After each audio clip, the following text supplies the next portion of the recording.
Hi beautiful friend, thank you for watching. Not too long ago, in this chair, I announced the coming of a new playlist. I really hate calling it anti-aging because we are all aging, that can't be stopped. But what we can do is slow down the clock just a little bit and help make a difference in the way we look and the way we age. If you think of a playlist name that is better than anti-aging, please leave me a comment below. This is kind of bugging me a little bit, but I just couldn't think of a title that can better and easier explain what this is. So, what is this? In the video journey on this playlist, I'll share with you things that I've learned, things that I'm learning, products and routines that I love, recipes, procedures, what has worked for me, what hasn't. Just a wide variety of different video content that is focused solely on aging as youthful as possible. Skincare and aging and things like that is not something I'm an expert in. I don't have any diplomas and I don't pretend to be an expert.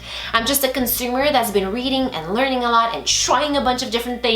And these videos in essence are a portfolio of all those things. They will hopefully inspire, maybe even educate a little bit, help avoid making bad decisions or encourage good ones. But that is it in a nutshell. And to kickstart this journey, I wanted the first video to be a foundation of sorts. So I thought it would be a good idea to start with a high-level overview on the factors behind our aging and the basics we really all need to follow. And once we have this foundation in place, we'll start exploring further together and we're going to have a lot of fun doing it. So let's start talking about the 101s of aging. Age-related skin changes are the result of A, intrinsic factors, which are the natural aging processes we have, like decreased cellular regeneration and slowed collagen production, all factors that are part of the genetically programmed transformations in our bodies. But in addition to that, aging of the skin also comes from the environmental wear and tear, or extrinsic factors. While both intrinsic and extrinsic factors influence the skin structure and function, it's the extrinsic ones that cause more pronounced changes, but luckily those are the ones that we can have a little bit more control over. Extrinsic aging is often referred to as photoaging since it's predominantly triggered by the various ultraviolet exposures. UV rays break down collagen and elastin and will slow down the production of new collagen. Collagen, which helps with skin repair and gives skin its strength. That means an increase in wrinkle formation, hyperpigmentation and other skin discoloration, degeneration of the vascular supply, a reduction in water binding properties of the skin, etc., etc. Above all, sun exposure is the strongest extrinsic factor behind the aging of our skin. Therefore, sun protection will be at the core of our anti-aging skincare plan. So seek shade whenever possible. Use a sunscreen that offered broad spectrum protection of SPF 30 or higher and that is water resistant, because you don't have to jump in a pool to need this. You could have the stress sweats. I know I do. Also, UVA rays travel through windows in the home, in the office and car, so we really need to wear broad spectrum sunscreen every single day of the year. SPF Makeup is an excellent add-on as well. For example, my go-to everyday powder is from Jane Iredale and it has SPF 20. I use this in addition to the sunscreen that I've applied on my face. Cover up as often as you can, and you know, you can do it in style. Wide brim hats are fabulous. Sunglasses help reduce the fine lines around our eyes. I apply sunscreen, for example, on the back of my hands, and still, many times when I'm driving, I am wearing these fabulous little gloves. First of all, they are so Sex and the City, which I love.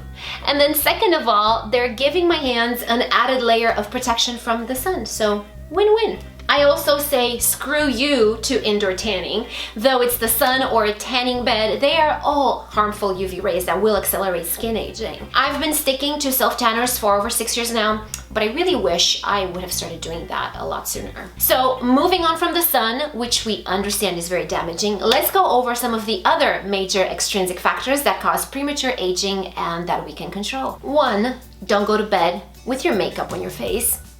I think I went to bed with makeup twice since I was 23 years old. For best results, I think you will want to first remove the makeup, then wash the face with warm water, not hot water, and a mild cleanser. Avoid products that contain alcohol and scented ingredients.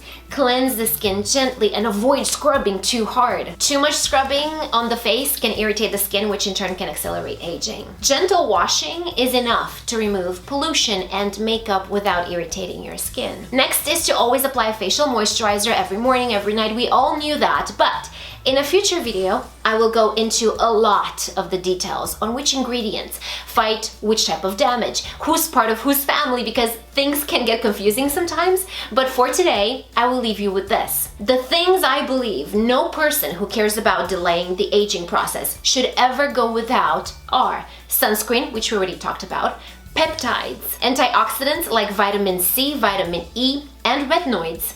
And lastly, hydroxy acids, meaning either AHA acids, which are preferred by those mostly concerned with sun damage, or BHA acids, which are ideally for oily skin and things like treating acne, blackheads, and enlarged pores, or a combination of both acids depending on the needs and condition of the skin. Sunscreen, peptides, antioxidants, hydroxy acids. Must have in the anti-aging routine. Next in our foundation is to not smoke. The chemicals from cigarettes are absorbed into the bloodstream, constricting tiny blood vessels, which leads to less oxygen and nutrients reaching the skin. And I've actually seen this for myself. On and off for years, I've struggled with this. I smoked, then quit, then relapsed, and smoked again, and then quit again. And throughout all that, I've gotten to see the actual differences in my skin and how it really does start looking better when I quit smoking. The supply of collagen is broken down in people who smoke, and that slows the skin's repair and renewal process.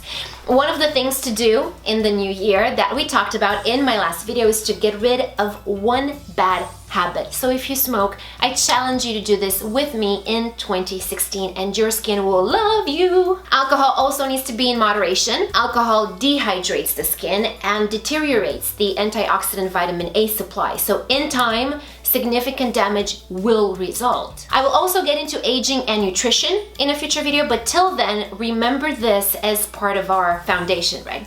You want antioxidant-rich foods. For example, vitamin C you can get from bell peppers, broccoli, Brussels sprouts, and citrus fruits, of course. Vitamin E from almonds, sunflower seeds, vegetable oils, peanut butter, oats, and tomatoes.